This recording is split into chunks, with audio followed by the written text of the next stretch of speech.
다 같이 6월 18일 목요일 새벽 예배를 하나님께 드리겠습니다. 다 같이 찬송가 264장 가정에서 함께 하나님께 찬송 드리겠습니다.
오늘 새벽에 우리에게 주신 말씀은 신약성경 로마서 3장 9절에서 20절의 말씀입니다.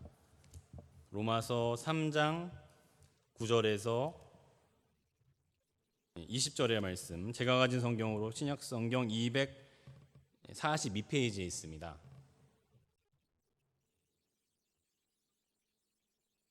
제가 봉독해 드리겠습니다. 그러면 어떠하냐? 우리는 나으냐? 결코 아니라. 유대인이나 헬라인이나 다 죄 아래 있다고 우리가 이미 선언하였느니라. 기록된 바 의인은 없나니 하나도 없으며 깨닫는 자도 없고 하나님을 찾는 자도 없고 다 치우쳐 함께 무익하게 되고 선을 행하는 자는 없나니 하나도 없도다. 그들의 목구멍은 열린 무덤이요 그 혀로는 속임을 일삼으며 그 입술에는 독사의 독이 있고 그의 입에는 저주와 악독이 가득하고 그 발은 피 흘리는 데 빠른지라.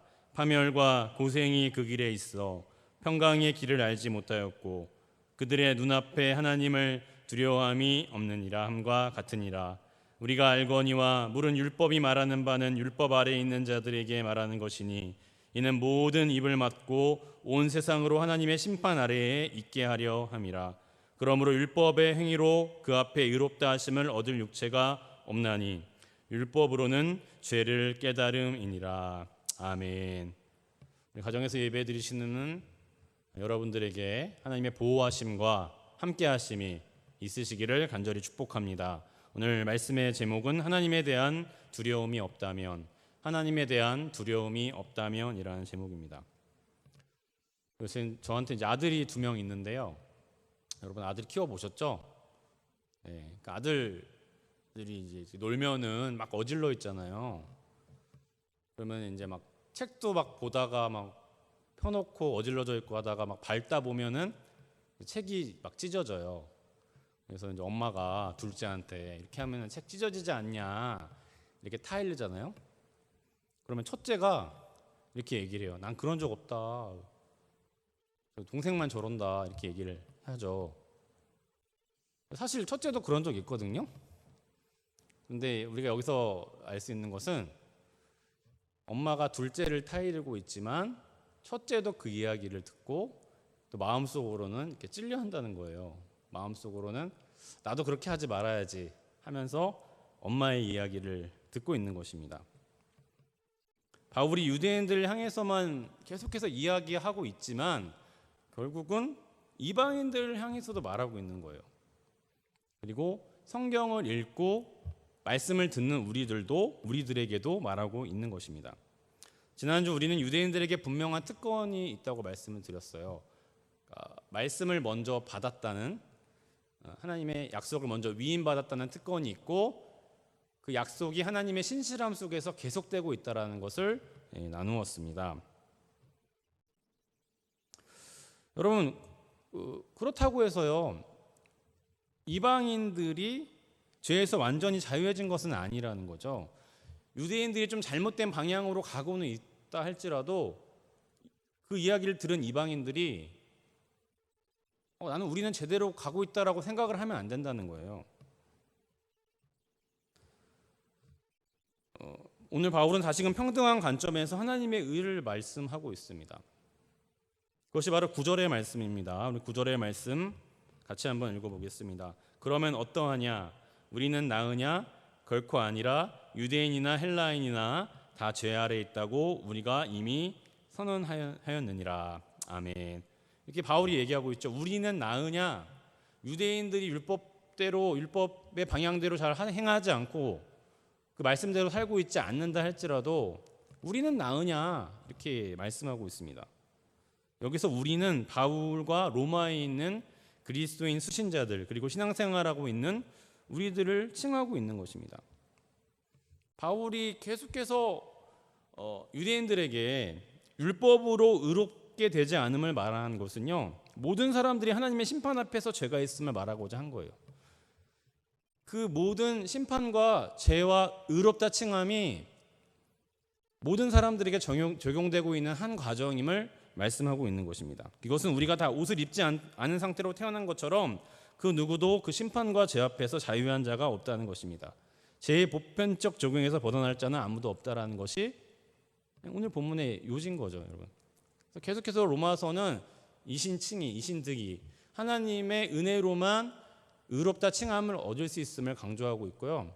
이 율법이라는 것은 유대인의 법이고 또 이방인들에게도 그들만의 법이 있는 거죠. 이 세상을 살고 있는 모든 사람들에게는 그들만의 법이 있지만 그 법으로 의롭다 칭함을 얻는 것이 아니고 오직 하나님의 약속이신 예수 그리스도를 믿음으로 의롭다 칭함을 얻을 수 있다는 것이 로마서 말씀의 요지인 것입니다. 죄의 보편적 적용에서 벗어날 자는 아무도 없다는 거예요. 그 의미가 구체화된 말씀이 바로 10절입니다. 10절의 말씀 같이 읽어보겠습니다. 기록된 바 의인은 없나니 하나도 없으며. 10절의 말씀을 보니까 바울의 어떤 단호함이 느껴져요. 정말 의인은 하나도 없다라는 것을 확신하고 있습니다. 어떤 의미에서 확신을 하고 있을까요? 로마서 3장 10절은 시편 14편을 인용한 것인데요. 다윗의 시예요. 시편 14편 1절의 말씀에 보면 이렇게 나옵니다. 그러니까 어리석은 자의 특징이 뭐냐면 하나님이 없다고 말한다. 그게 시편 14편 1절의 말씀입니다.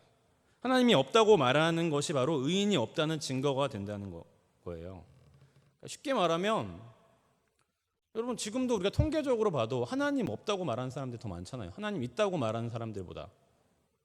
그것만 봐도 의인이 적다는 것을 알 수가 있죠.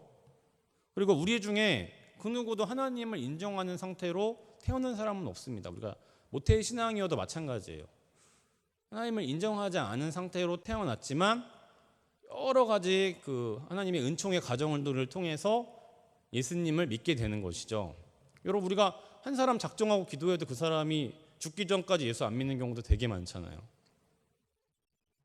그것이 어떻게 보면 의로운 사람이 많지 않다는 증거가 되는 것이죠. 우리가 신학적으로 얘기하면은요, 아담의 원죄적 본성을 가지고 태어난다는 증거가 되는, 하나님이 있다고 인정하고 태어난 사람이 없고 하나님이 없다고 생각하는 상태에서 태어나고 또 하나님이 있다고 인정하는 그 과정 자체가 굉장히 어렵다라는 것을 우리가 알 수가 있습니다. 또 이스라엘이 증거가 되는 거예요. 의인이 없다는 증거. 여러분 이스라엘에게 얼마나 많은 선지자들을 보내셨어요. 회개만 하고 하나님께로 돌아오면은 구원해 주겠다라는 약속을 계속해서 선지자를 통해서 말씀하셨잖아요. 그럼에도 불구하고 돌아오지 않으셨습니다. 그래서 말라기 선지자 이후에 세례 요한을 보내시고 예수 그리스도를 보내셨잖아요. 예수 그리스도가 이 땅에 오셔서 증거가 되셨어요. 기적도 보이셨고요, 부활도 하셨고 승천도 하셨습니다. 다 유대인들이 봤어요. 그럼에도 불구하고 이스라엘의 지금의 상태를 보면은요, 인간이 쉽게 의인 될 수 없음을 우리가 알 수 있다라는 것입니다. 계속해서 11절의 말씀 읽어보겠습니다. 깨닫는 자도 없고 하나님을 찾는 자도 없고. 아멘. 그러나 우리 믿는 자들이 좀 잘하는 게 있다면요, 우리가 잘못된 방향으로 가고 있을 때 할지라도 하나님께서 말씀하시고 그 말씀을 들을 기회가 많은 우리 그리스도인들은 중간중간 깨닫게 된다는 거예요. 우리가 잘못함을 인정하고 또 하나님을 찾기도 하고 우리의 부족함을 하나님께 구하기도 한다라는 거죠. 그래서 우리는 우리가 의롭다 칭함을 얻을 가능성이 굉장히 많다는 것입니다. 그러나 누군가는 나에게 죄도 없다고 말하고요, 하나님도 없다고 말도 하면서 자신만이 정해놓은 규칙대로 산다고 하면은 문제가 되는 것입니다. 난 죄도 없어. 난 태어날 때부터 그냥 죄도 없고 하나님도 없어. 그리고 요즘 시대에 내가 정해놓은 원칙대로 사는 거지. 법만 어기지 않으면 되는 거 아니야? 그렇게 말한다면 문제가 되는 것입니다. 안타깝게도 세상에 많은 사람들이 그러한 상태로 살아갑니다. 유대인들도 율법을 잘 지킨다고 하지만 자기 마음대로 살아가는 거죠. 이방인들도 율법을 모르지만 자기네들이 정한 규칙대로 자기들만의 신을 섬기며 살아가고 있는 것이잖아요. 바울은 계속해서 우리에게 이렇게 이야기하고 있습니다. 우리가 죄 아래에 놓여 있다는 사실을 인정하라고 말입니다. 그것만이 우리가 의롭다 칭함을 얻을 가능성이 열린다는 거죠. 바울이 다메섹에서 예수님께서 부르셨을 때에 눈이 멀고 아나니아에게 세례를 받고 눈을 뜨게 되는데요, 몸을 회복하고 나서 사도행전 9장 20절의 말씀을 보면 이렇게 말씀하고 있습니다. 그 즉시로 회당에서 예수가 하나님의 아들임을 전파했다, 이렇게 말씀하고 있어요. 바울이 성격이 급한 것도 있겠지만은 바울이 잘한 건 뭐냐면 신속하게 예수님 만났을 때에 자기 죄를 인정하고 자기를 반성하고 죄를 고백하고 하나님의 뜻이 자기에게 있음을 인정하고 몸이 회복되니까 그 즉시로 회당에 가가지고 복음을 증거했다라는 것입니다. 신속한 자기 반성과 회개, 또 복음을 증거하는 실천이 있었습니다. 여기서 중요한 것은 바울이 속히 자신이 죄 아래에 있음을 인정했다라는 거예요. 우리가 다 죄인임을 인정했기 때문에 예수님을 영접할 수가 있는 것입니다. 내가 죄인임을 인정하지 않고 예수님을 영접한다? 순서가 잘못된 거고 바로 영접한 것도 아니에요.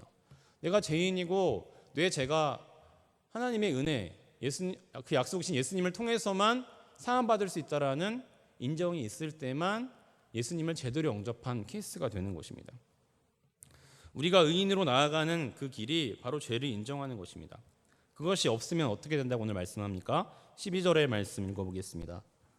시작. 다 치우쳐 함께 무익하게 되고 선을 행하는 자는 없나니 하나도 없도다. 아멘. 무익하게 된다고 말씀하고 있어요. 그러니까 우리가 하나님을 인정하고 예수님을 믿음으로 의롭다함을 받지 못하면 무익한 거죠. 그러니까 죽음으로 향해 달려가고 있지만 결국 예수님을 인정하지 않고 예수님을 믿지 않고 그리고 하나님한테 의롭다 칭함을 얻지 못하면 무익하게 된다는 것입니다. 여기서 무익하다는 의미는 뭐냐면 음식이 상한 상태예요. 음식이 상한 상태.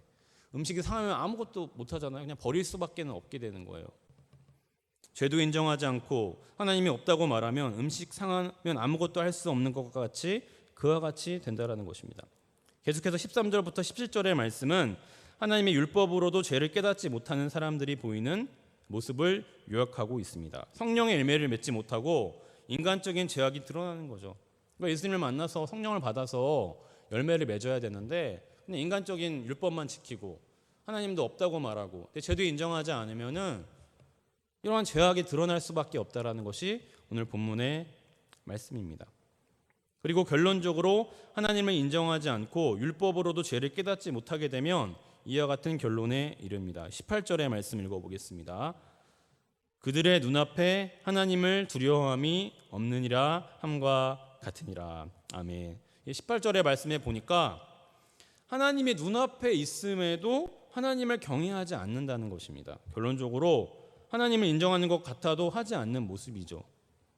우리는 이러한 모습을 주목해야 합니다. 내가 예수님 영접한 것도 같고 내 죄를 인정하고 예수님을 영접하고 교회도 다니고 신앙생활을 하고 있는데 또 하나님이 있다고 말도 하지만 내가 정말 어떤 일이 있을 때 하나님을 두려워하고 있는지, 내가 행하는 말과 행동들이 정말 하나님을 경외하는 그런 차원에서 이루어지고 있는지를 우리가 되돌아봐야 한다는 것입니다. 유대인들은 하나님이 원하시는 율법을 가지고 있지만 그 율법이 말하고 있는 하나님에 대한 경외심이 없고 그 경외심이 없기 때문에 예수 그리스도를 부정한다라는 것이 바울이 말하고자 하는 거예요. 율법이 하나님을 경외하는 방향으로 가고 있고 그것을 유대인들이 받아들이고 있다면 예수 그리스도를 영접해야 한다라는 거죠. 예수님을 부정하면서 율법을 온전히 지키고 있다? 그 말도 안 된다라는 것입니다. 요약하자면 하나님에 대한 경외심이 바로 우리가 예수 그리스도를 영접한다는 것으로 이어진다라는 것을 믿으시기 바랍니다. 마지막으로 20절의 말씀 읽어보겠습니다. 그러므로 율법의 행위로 그 앞에 의롭다 하심을 얻을 육체가 없나니 율법으로는 죄를 깨달음이니라. 아멘. 그러니까 적용을 하면은요, 성경을 열심히 읽지만 우리가 죄임을 인정하지 않고 하나님이 주시는 칭의를 은혜라고 여기지 못한다면 우리는 성경을 잘못 읽고 있는 것이고, 우리가 그리스도인이라고 말하고는 있지만 우리의 말과 행동이 하나님 없는 것처럼 말하고 하나님을 두려워하지 않는 것처럼 행한다면 하나님의 의로우심과 그분을 통해 우리가 의롭게 된다는 것을 부정하게 된다는 것입니다. 이 말씀을 한번 기억해 보시길 바랍니다. 우리가 성경도 열심히 읽고 교회 생활도 열심히 하지만 우리의 말과 행동이 하나님을 두려워하지 않는다면 그 유대인들이 율법 잘못 지키는 것과 마찬가지라는 것입니다. 사랑하는 성도 여러분, 여러분들은 그리스도인으로서 얼마나 하나님을 경외하고 있습니까? 날마다 우리의 죄를 고백하고 우리가 스스로 의로워질 수 없음을 인정하고 있습니까? 오늘 영상 예배를 드리시는 모든 분들이 다시 한번 우리의 신앙을 되돌아보고 믿음을 다잡고 하나님을 경외하기로 다짐하시는 여러분들 되시기를 바랍니다. 그래서 오늘 하루 하나님을 경외하는 삶의 모습을 비추시기를 바랍니다. 하나님 앞에서 우리의 부족함을 인정하고 고백하며 하나님의 은혜를 구하시기를 바랍니다. 그럴 때에 하나님은 우리에게 은혜의 빛을 비춰주십니다. 그래서 오늘 말씀을 기억하시면서요, 내가 정말 하나님 경외하고 있는지, 내가 말로만 그리스도인이라고 말하고 있는 건 아닌지, 내가 죄를 고백하고 예수님을 영접했지만 정말 내가 하나님 경외하고 있는지, 하나님 뒤에서 지켜보시는 하나님을 인정하고 있는지를 되돌아보시고요, 하나님과 함께 하시는 그런 모습을 비춰내시는 저 여러분들 다 되시기를 간절히 축복합니다. 기도하겠습니다. 사랑과 은혜가 충만하신 하나님, 오늘 바울이 다시 한번 모든 사람들에게 하나님의 심판 아래에 있음을, 또 우리가 죄 아래에 있음을 선포하였습니다. 우리가 의인되는 것이 율법의 행위로 되는 것이 아니라 오직 예수 그리스도를 믿음으로 된다라는 것을 다시금 강조하고 있습니다. 우리가 오늘 말씀을 바라보면서 또 성경을 읽으면서 정말 우리가 하나님을 경외하고 있는지를 되돌아보게 하여 주시옵소서. 우리의 말과 행동이 정말 하나님을 인정하고 하나님 영역 아래에 있다는 것을 깨닫는 상태로 행하고 있는지를 되돌아보게 하여 주시옵소서. 그래서 오늘 삶 가운데 지금 동행하여 주셔서 하나님과 깊은 교제로 하나님이 경외하는 것을 다시금 체험하는 하루가 될 수 있도록 축복하여 주시옵소서. 우리 성도들 날마다 기도하는 기도의 제목들 하나님 아시오니 응답하여 주시고 그것이 하나님의 뜻이 되어 이루어지는 것을 체험할 수 있도록 축복하여 주시옵소서. 주님께서 우리 삶 가운데에 끝까지 동행하여 주실 줄 믿사오며 모든 기도 예수님의 이름으로 간절히 기도드렸습니다. 아멘. 다 같이 찬송가 274장 하나님께 찬송 드리겠습니다.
주기도 문하심으로 새벽 예배를 마치겠습니다.